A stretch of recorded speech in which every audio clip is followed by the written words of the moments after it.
నల్ల కలువ 14th chapter.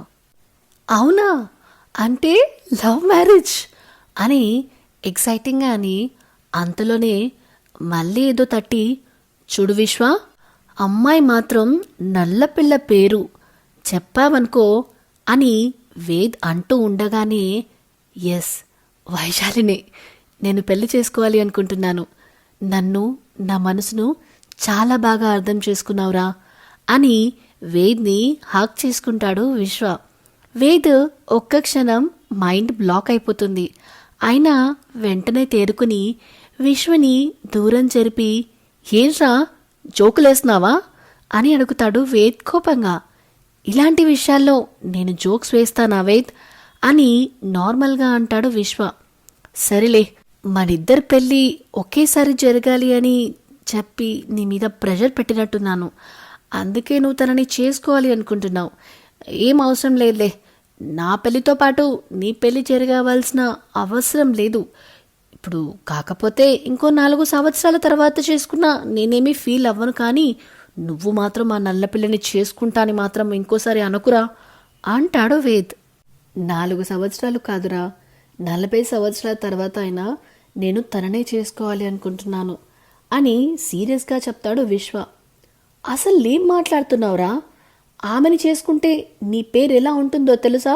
Black and white టీవీలా, నీ లైఫ్ బ్లాక్ అండ్ వైట్ సినిమాలా ఉంటుంది అని విసుగ్గా అంటాడు వేద్. నాకు ఇప్పటికీ బ్లాక్ అండ్ వైట్ టీవీనే కాదు, సినిమాలు కూడా ఇష్టం అని చెప్తాడు విశ్వ కూల్గా. ఆ మాటకి చురుగ్గా ఒక చూపు చూస్తాడు వేద్. నాకోటి చెప్పు, నాకు నిహారిక నచ్చలేదంటే నువ్వు తనని పెళ్లి చేసుకోవడం మానేస్తావా అని అడుగుతాడు విశ్వ. నీకు ఏ రీజన్తో నచ్చట్లేదో ఆ రీజన్ కరెక్ట్గా ఉంటే చేసుకోను అని స్థిరంగా చెప్తాడు వేద్. అదే నేను కూడా అంటున్నా వేద్, ఇక్కడ నువ్వు చెప్పే రీజన్ న్యాయంగా లేదు వేద్. తన రంగుకి తను కారణం కాదు కదా, అలాంటప్పుడు ఆ అమ్మాయిని ఎందుకు అనాలి? అయినా తను ఆ రంగులో ఉన్న మహాలక్ష్మిలా ఉంటుంది అని చెప్తాడు విశ్వ. ఈ సోదంతా చెప్పకు, పెళ్ళికి వచ్చిన వాళ్ళు చూసేది పేరు ఎలా ఉంది అనేదే. కొంచెం తేడా ఉన్నా వాళ్ళ నుంచి వచ్చే మాటలతో మనకి లైఫ్ అంటే విరక్తి తెప్పిస్తారు. ఎందుకు చెప్తున్నానో అర్థం చేసుకో విశ్వ, యూ డిజర్వ్ బెస్ట్ రా అని ఎమోషనల్గా చెప్తాడు వేద్. నా గురించి నాకన్నా ఎక్కువ నువ్వే ఆలోచిస్తావని తెలుసు వేద్.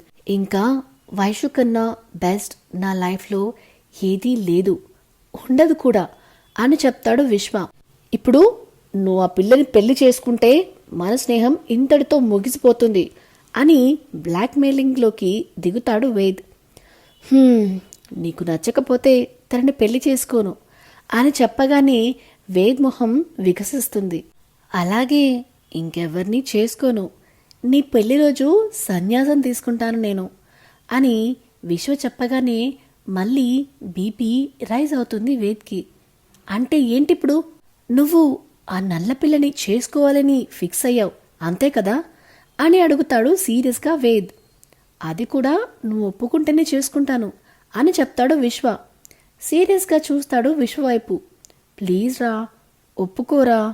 తన రంగు గురించి నాకు ఎటువంటి ప్రాబ్లం లేదు, ఫ్యూచర్లో రాదు కూడా. మాటలతో ఎలాగోలా వేద్ని కన్విన్స్ చేయాలని చూస్తాడు విశ్వ. ఇటు నుంచి నరికితే పని అయ్యేలా లేదని, అటు నుంచి నరుక్కు రావాలి అని విశ్వకి, సరే నీ ఇష్టం, నేనేమీ అడ్డు చెప్పను అని చెప్తాడు వేద్ బాబు. థ్యాంక్ యూ రా, థ్యాంక్ యూ అని వేద్ని గట్టిగా హాక్ చేసుకుంటాడు.